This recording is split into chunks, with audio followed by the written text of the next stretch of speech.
नमस्कार दोस्तों, आज लोकसभा चुनावों की चर्चा के लिए हमारे साथ तेज मीडिया के चेयरमैन श्री तेजपाल जी बाटी हमारे साथ मौजूद हैं।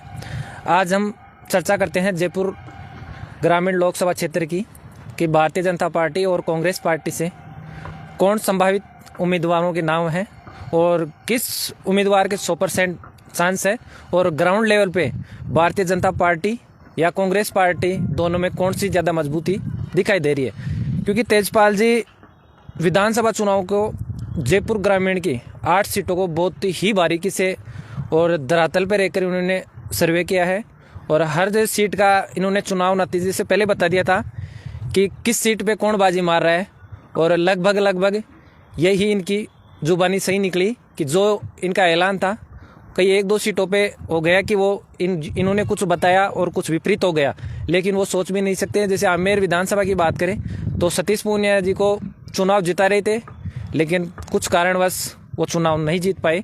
बाकी बहुत अच्छा इनका अनुभव है जयपुर ग्रामीण लोकसभा क्षेत्र में। तो आज हम बात करते हैं तेजपाल जी से कि जयपुर ग्रामीण के लोकसभा चुनाव को आप किस प्रकार देखते हो। देखिए, पहले तो रोहतास भाई बहुत बहुत धन्यवाद आपका ये प्रश्न करने के लिए और तमाम प्रकार की जानकारी दी उसके लिए आपको धन्यवाद। देखिए, जयपुर ग्रामीण विधानसभा की अगर बात करें, जयपुर ग्रामीण विधानसभा एक बड़ी विधानसभा है। वोट बैंक की बात करें तो भी बहुत बड़ी विधानसभा है, जयपुर के नज़दीकी विधानसभा है। खुल के इसमें बातचीत करेंगे। आज जिस तरीके से लाइव पे जुड़े हैं, लगातार मैं डाल रहा था पहले भी, जयपुर ग्रामीण को लेकर विशेष रूप से बात करेंगे, कौन कैंडिडेट मजबूत है, कौन क्या है, पूरी बात करेंगे वीडियो के अंदर। मैं देखिए, जयपुर ग्रामीण बता रहे हो 2024 के लोकसभा चुनाव को अगर देखें इसमें तो 8 विधानसभा पड़ती है रोहितास भैया। 8 विधानसभाओं में 5 विधानसभाओं में तो प्रेजेंट में भारतीय जनता पार्टी जीती है और 3 विधानसभाओं में कांग्रेस पार्टी वर्चस्व बनाई है। 3 में बात करें आमेर से, मान लो प्रशांत जी शर्मा जो कांग्रेस पार्टी से जीते हैं।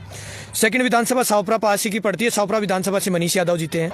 एक फुलेरा विधानसभा आती है जो बड़ी विधानसभा है, वहां से विद्याधर सिंह कांग्रेस पार्टी से जीते। उसके बाद में कोटपुतली से हंसराज पटेल जीता है, विराटनगर से कुलदीप धनखड़ है, जमारामगढ़ से महेंद्रपाल मीणा जीता है और एक अलवर से टच की विधानसभा मरती है बानसूर, तो वहां से देवी सिंह शेखावत ने बाजी मारी है। अब यहाँ की अगर लोकसभा की बात करें, देखिए अब की बार जो जिस तरीके से मंत्रिमंडल का गठन किया गया है, लोकसभा में लगातार जिस तरीके से चुनाव नज़दीक है, लोगों ने चर्चा भी अब करना स्टार्ट कर दिया है, तो चुनाव का रुझान कहीं ना कहीं अब पलटने लगा। लगातार कई मोदी की बातें कर रहे हैं, कई कांग्रेस की बातें कर रहे हैं, वो तमाम प्रकार की बातें करेंगे। जिस तरीके से यहाँ की अगर वोट बैंक की बात करें, सबसे ज़्यादा वोट बैंक है जयपुर ग्रामीण में जाट वोटर्स की, सबसे ज़्यादा जाट वोटर्स हैं। उसके बाद में गुर्जर वोटर्स भी हैं, ST SC भी है, ब्राह्मण भी है, राजपूत भी हैं। लगातार जिस तरीके से अगर जाट वोट बैंक की बात करें तो यहाँ सबसे ज़्यादा जाट वोट बैंक ज़्यादा है। आगे प्रश्न पूछे आपका क्या है। तो भारतीय जनता पार्टी का संभावित उम्मीदवार कौन हो सकता है जयपुर ग्रामीण लोकसभा क्षेत्र से। देखिए, भारतीय जनता पार्टी का संभावित उम्मीदवार अगर बात करें 14 के चुनाव को देखें, 19 के चुनाव को अगर देखें तो यहाँ से लगातार 10 साल से नरेंद्र मोदी के चेहरे के ऊपर राज्यवर्धन सिंह राठौड़ चुनाव जीतते हैं, लगातार वो जीते हैं। अब की बार राज्यवर्धन सिंह राठौड़ को जोटवाड़ा से चुनाव लड़ाया गया है और वहाँ से वो चुनाव फाइट करे हैं, चुनाव जीत गए हैं वो वहाँ से। अब ये सीट खाली है प्रेजेंट में, तो लोगों की चर्चा यही बनी हुई कि भारतीय जनता पार्टी का यहाँ दावेदार कौन होगा, यहाँ कैंडिडेट कौन है मजबूत। देखिए, सोशल मीडिया के माध्यम से अपन देख पा रहे हैं लगातार चर्चाएं बढ़ी हुई है। जयपुर ग्रामीण की अगर भारतीय जनता पार्टी की बात करें तो थानागाजी विधानसभा से एम सिंह बढ़ाना है, वो अपनी सीट को नहीं बचा पाए, वहां से चुनाव हार गए। लेकिन उनकी चर्चाएं जिस तरीके से प्लेटफॉर्म पे सोशल मीडिया पे चला रखे हैं कि एम सिंह बढ़ाना का भी प्रमुखता से नाम लिया जा रहा है। अगर गुर्जर वोट बैंक देखे तो एम सिंह बढ़ाना को टिकट मिल सकता है। और भारतीय जनता पार्टी की अगर बात करें, सतीश पूनिया और राज्यवर्धन राठौड़ यहाँ उतारा जा सकता है। क्यों उतारा जा सकता है? क्योंकि कहीं ना कहीं बड़े चेहरे हैं पार्टी का और पार्टी चाहती है, अगर जयपुर ग्रामीण से चुनाव लड़ाना चाहती है तो राजेंद्र राठौड़ को और सतीश पूनिया को भी चुनाव लड़वा सकती है। लगातार इनकी भी चर्चाएं बढ़ी हुई है। एक पूर्व सांसद जयपुर ग्रामीण से रहे हुए लालचंद कटारिया जो कांग्रेस से रहे, जोटवाड़ा से विधायक रहे थे, उनकी भी चर्चाएं बढ़ी हुई है। वो अब की बार जिस तरीके से विधानसभा में चुनाव नहीं लड़े, वो कह रहे हैं कि अगर बीजेपी मेरे को टिकट दे दे तो कहीं ना कहीं मैं चुनाव लड़ूं और भारतीय जनता पार्टी से यहाँ से जयपुर ग्रामीण से मैं चुनाव लड़ूं। और पूछे क्या। तो भारतीय जनता पार्टी से कोई संभव, जैसे यहाँ से पंकज सिंह है और अंकित गाड चच्ची का भी प्रमुखता से नाम सामने आ रहा है, तो पूरे जयपुर ग्रामीण में इनकी हलचल है, तो इनका क्या रहेगा फिर चुनाव में। देखिए रोहतास में बढ़िया सवाल किया आपने डॉक्टर पंकज सिंह का। जिस तरीके से बात करें अगर भारतीय जनता पार्टी को अगर जमीनी का हकीकत से देखेंगे अपन, तो भारतीय जनता पार्टी एक संगठन के कार्यकर्ता के ऊपर ज़्यादा विश्वास करती है। इसके अंदर जिस तरीके से अब मुख्यमंत्री की बात ही कर ले, भजन लाल जी को एक बार विधायक बने, मुख्यमंत्री तक का सफर करवा दिया, तो ये बड़ी बात है भारतीय जनता पार्टी के लिए। लेकिन डॉक्टर पंकज सिंह को जिस तरीके से उनकी व्यक्तिगत को देखते हैं, जिस तरीके से एक शिक्षा के फील्ड से, चिकित्सा फील्ड से वो आ रहे हैं, तो टिकट मिल जाए तो अच्छी बात है। लेकिन अब की बार जिस तरीके से राज्यवर्धन राठौड़ वहाँ से हैं, तो वो तो चुनाव लड़ेंगे नहीं। चुनाव यहाँ फाइट में रहेगा, चुनाव यहाँ से कोई भी चेहरे को पार्टी दे सकती है टिकट। जिस तरीके से अपन बात करें, पंकज सिंह को भी टिकट मिल सकता है। मैं ये नहीं कह रहा कि पंकज सिंह को टिकट नहीं मिलेगा, क्योंकि टिकट मिल सकता है शिक्षा के क्षेत्र में, चिकित्सा के क्षेत्र में, और बढ़िया फीडबैक भी है। अब वो तो आने वाली तारीख बता पाएगी कि यहाँ से कौन मिलता है। लेकिन मजबूत दावेदारी की अगर बात करेंगे, जिस तरीके से मोदी को अगर 25 में से 25 सीटें चाहिए, तो वो अनुभवी संघर्ष और संगठन और सटीक राजनीति की देखेगा। और वो कहीं ना कहीं मोदी जी ये चाहते हैं कि फिर दोबारा से 25 की 25 सीटें लोकसभा की आए और दिल्ली 25 की 25 सीटें मेरे पास पूछे। नहीं, लोकसभा क्षेत्र से जैसे जयपुर ग्रामीण से पंकज सिंह को यहाँ से टिकट मिलता है और यहाँ का उम्मीदवार बनाया जाता है, तो क्या सीट निकाल पाएंगे यहाँ से? देखिए रोहितास भाई, अगर मोदी के चेहरे के ऊपर लगातार आप पंकज सिंह जी की जिस तरीके से बात कर रहे हो, लगातार टिकट मिलना न मिलना ही पार्टियों का काम है। अपन मीडिया, सोशल मीडिया के ऊपर चला सकते हैं किसको टिकट मिलेगा, किसको टिकट नहीं मिलेगा, ये तो आने वाली तारीखें बताएगी। लेकिन मैं कह रहा हूँ अगर डॉक्टर पंकज सिंह को टिकट मिलता है, तो कहीं ना कहीं ये लगता है कि अब की बार वोटिंग परसेंटेज जिस तरीके से अगर देखा जाए तो अच्छा चेहरा है। देखते हैं फिर क्या होता है, लेकिन चुनाव फाइट में रहेगा। अब कांग्रेस की भी बात कर लेते हैं, थोड़ी सी कांग्रेस में कौन है क्या है उसकी बात करेंगे। सामने चेहरा कौन आता है डॉक्टर पंकज सिंह के, उसके बाद में फिर मजबूत चुनाव पक्ष होगा, कौन जीतता है कौन हारता है। कांग्रेस में भी उम्मीदवारों की लाइन लगी हुई है और बहुत से उम्मीदवार है जो अपनी विधानसभा की सीट खोदी, तो वो भी कयास लगा रहे हैं कि हम भी जयपुर ग्रामीण से लोकसभा का चुनाव लड़ लें।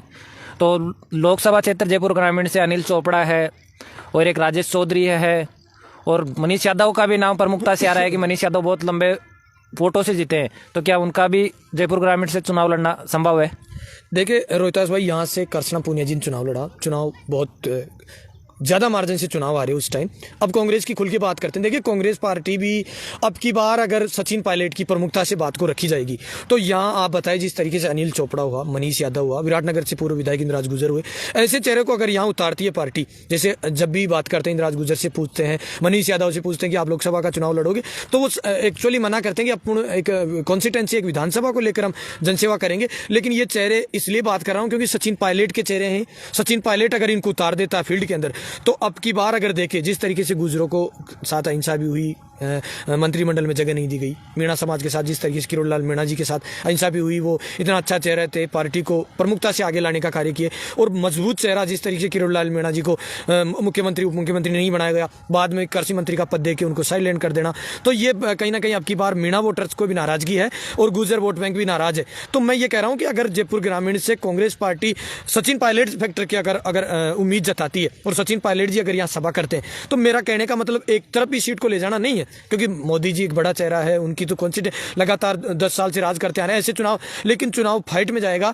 देखिए अनिल चोपड़ा की बात करें, लगातार 5-7 साल से जब से यूनिवर्सिटी के पूर्व छात्र संघ अध्यक्ष भी रहे हैं, और जाट भी चेहरा है और जाट वोटर्स भी जयपुर ग्रामीण में ज़्यादा है, तो कहीं ना कहीं अगर अनिल चोपड़ा को टिकट भी मिलता है और वो प्रमुखता से लगे हुए भी हैं वह टिकट मेरे को मिले, तो जिस तरीके से अगर सचिन पायलट जी की अगर चलती है और सचिन पायलट यहाँ से अनिल चोपड़ा जी को अगर टिकट दे देता है, तो कहीं ना कहीं चुनाव फाइट में रहेगा। फिर चाहे बीजेपी का कोई भी चेहरा हो, बहुत अच्छा चुनाव रहेगा। और अब की बार अगर चलती है, मेरे अकॉर्डिंग सचिन पायलट जी की चलती है, तो सचिन पायलट जी नए चेहरे के ऊपर दाव खेलेंगे जयपुर ग्रामीण से। जिस तरीके से कृष्णा पूनिया को लाकर यहाँ से चुनाव लड़ाया गया था, अब की बार ऐसा नहीं होगा। अब की बार यहाँ से दावेदारी देखी जाएगी।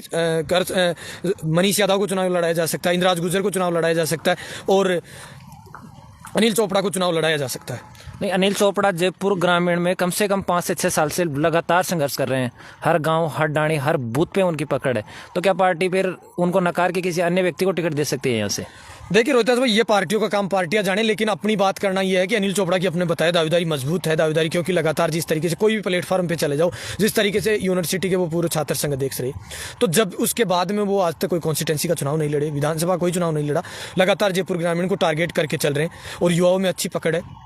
और प्रेजेंट की राजनीति आपको पता है, युवा अपने जैसे साथी आज राजनीति को कन्वर्ट कर रहे हैं, तो और फिर बड़ा युवा चेहरा सचिन पायलट फैक्टर है। तो सचिन पायलट जी अगर चाहते हैं अनिल चोपड़ा जी को चुनाव लड़ाया जाता है, तो एक मजबूती होगी जयपुर ग्रामीण का। अब ये तो आने वाली तारीखें बताएगी, और लगातार मैं आपको बता दूं कि जिस तरीके से अपन लाइव आएंगे, चर्चा करेंगे किसका मजबूत है, किसका मजबूत है, तो आप इस तरह की बातों को जिस तरीके से अगर आपको अच्छी लगती है, तो आप वीडियोज़ को शेयर भी कर दिया करें। नहीं, जैसे 9 साल का कार्यकाल रहा भारतीय जनता पार्टी का, तो कहीं ना कहीं अभी भी लोगों में मायूस हुई है, जनता के काम नहीं हुए हैं, सड़कें अभी भी टूटी फूटी पड़ी है, स्कूलों में जो भवन बनने थे वो नहीं बने, पशु मतलब चिकित्सा क्षेत्र में भी बहुत ही कम काम हुआ है। तो फिर बीजेपी को कैसे वोट करेगी तो यहाँ की जनता? देखिए रोहतास भाई, अच्छी बात है, जैसे 10 साल से लगातार राज्यवर्धन सिंह राठौड़ यहाँ से सांसद है। कामकाज जिस तरीके से बात करें, कामकाज प्रमुखता से नहीं हुआ, क्यों राज्यवर्धन सिंह राठौड़ जी जिस तरीके से जनता के बीच में फीडबैक अगर माने तो जिस तरीके से लगातार जनता के बीच में नहीं है हुए, आ भी नहीं पाए।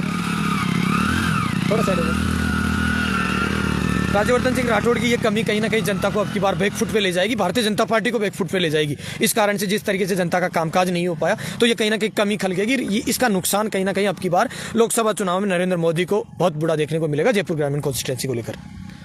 तो भारतीय जनता पार्टी और कांग्रेस दो बड़ी पार्टियों के बीच में चुनाव है। तो आज जयपुर ग्रामीण में बात करें तो दो ही व्यक्तियों का नाम चर्चा में है, एक तो पंकज सिंह जी और जयपुर को भारतीय जनता पार्टी से, और कांग्रेस से अनिल चोपड़ा जी।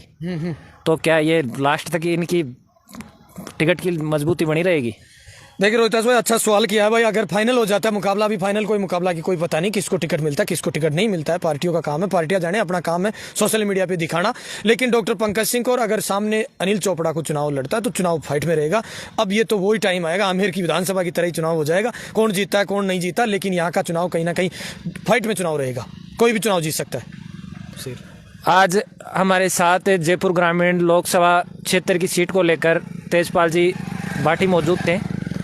बहुत ही अच्छा इन्होंने संक्षिप्त में बताया है कि कौन उम्मीदवार हो सकता है, कि इन्होंने जनता के लिए काम किए, और भारतीय जनता पार्टी का भी 9 साल का कार्यकाल रहा, लेकिन उनके कार्यकाल से आज भी यहाँ के लोग और यहाँ की जनता संतुष्ट नहीं है।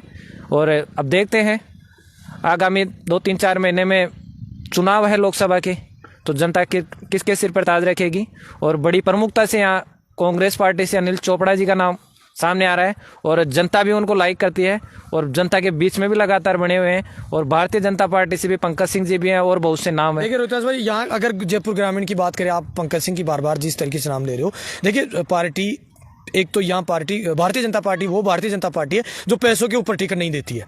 पहली बात मैं आपको ये बता रहा हूँ, लगातार ये भारतीय जनता पार्टी एक संगठन को देखती है, क्योंकि 2014 के अगर चुनाव को देखें, राज्यवर्धन सिंह राठौड़ एक प्लेयर था, गोल्ड मेडल लाया था, कोई ज़्यादा वर्चस्व नहीं, कोई गाड़ी घोड़ा बंगला कुछ नहीं, लगातार उनको नरेंद्र मोदी जी ने फाइट पे चुनाव दिया और चुनाव वहाँ से निकाले। पहली बार की बात करें तो फाइनल नहीं है ये। डॉक्टर पंकज सिंह जी जिस तरीके शिक्षा के क्षेत्र में निमस हॉस्पिटल है, उनका अच्छा सेटअप है, चुनाव अगर लड़ाते हैं तो अच्छा रहेगा। लेकिन भारतीय जनता पार्टी फिर नरेंद्र मोदी जी के अगर फोकस करोगे आप, तो यहाँ चलाना नाम जरूरी नहीं है। डॉक्टर पंकज सिंह का आप नाम चला रहे हैं तो ये कोई जरूरी नहीं है डॉक्टर पंकज सिंह को टिकट मिले, लेकिन भारतीय जनता पार्टी नए चेहरे के ऊपर भी दाव खेल सकती है। पुराने 2 चेहरे पड़े हैं, राजेंद्र राठौड़ और सतीश पूनिया, उनको भी जयपुर ग्रामीण में लड़ाया जा सकता है चुनाव। और हेम सिंह बढ़ाना की बात करें तो हेम सिंह बढ़ाना को भी भारतीय जनता पार्टी टिकट दे सकती है, लेकिन टिकट देना पार्टी अब की बार जिस तरीके से थानागाजी से वहाँ से चुनाव लड़ाया गया था, तो पहले भारतीय जनता पार्टी को गालियां देकर पहले जब उनको टिकट नहीं मिला था उस टाइम, और अब की बार अपना घर नहीं बचा पाए, तो उनका प्लेटफॉर्म में जिस तरीके से नाम चलाया जा रहा है, तो भारतीय जनता पार्टी नए चेहरे के ऊपर मेरे को ऐसा लग रहा है टिकट देगी। तेजपाल जी, आप बात कर रहे हो बार बार में सतीश पूनिया और राजेंद्र राठौड़ की।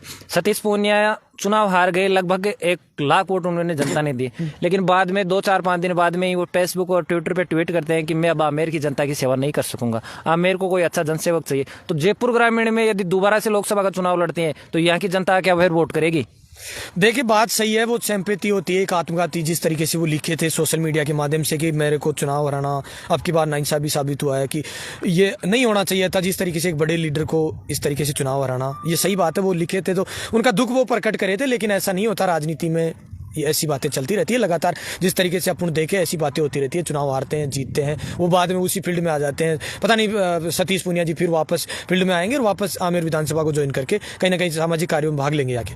नहीं, आज भी आमेर विधानसभा में एक ही चर्चा है कि 1 लाख लोगों ने जो वोट दिया था, उनकी क्या गलती है जिनके ऊपर ये ट्वीट हो रहा है कि मैं आमेर की जनता की सेवा नहीं करूंगा। तो भारतीय जनता पार्टी का कौन रुकाड़ा है फिर आमेर में? सतीश पूनिया जी फिर नेता आते हैं, हारते हैं, हार स्वीकार नहीं होती है, फिर लोगों को ट्वीट करते हैं कि मैं इनकी सेवा नहीं कर सकूंगा, इनका काम नहीं कर पाऊंगा। तो फिर लोग यहाँ के क्या इतने वो हैं कि आमेर पूरे जयपुर ग्रामीण और आमेर की जनता क्या फिर दोबारा से इनको वोट कर देगी? देखिए रोहितास भाई, बढ़िया सवाल किया। तो आपने जिस तरीके से पूछा कि सतीश पूनिया जी एक्टिव नहीं है, 1 लाख लोगों ने वोट दिया, मैं व्यक्तिगत आदमी सतीश पूनिया जी को जानता हूँ। वो ऐसा चेहरा है, लगातार जिस तरीके से 13 में जब वो चुनाव आ रहे थे, वो लगातार 4-5 साल इतना अच्छा संघर्ष किया था, जनता के बीच में फीडबैक रहा। अब की बार वो जिस तरीके से देखा जा रहा था, उनका सोशल मीडिया पर नाम चलाया जा रहा था कि सतीश पूनिया मुख्यमंत्री हो सकते हैं, उप मुख्यमंत्री हो सकते हैं, तो कहीं ना कहीं निराशा है उनके अंदर। तो जिस तरीके से लोकसभा में अगर उनको टिकट लड़ाएगी पार्टी और टिकट लड़ा के वहां से चुनाव लड़ाएगी, तो ऑटोमेटिक उनका माइंड सेटअप हो जाएगा और वो जनता के बीच में जाएंगे और अच्छे तरीके से मार्गदर्शन करके भारतीय जनता पार्टी को जिताने का ये कार्य करेंगे।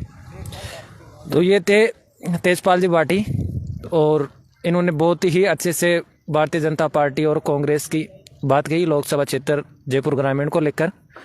तो सभी साथी इस वीडियो को ज़्यादा से ज़्यादा शेयर करें, लाइक करें और कमेंट करें कि कौन हो सकता है जयपुर ग्रामीण के कांग्रेस और बीजेपी के भावी उम्मीदवार। जय हिंद, जय भारत। मैं आपके साथ रोहितास सिरोही।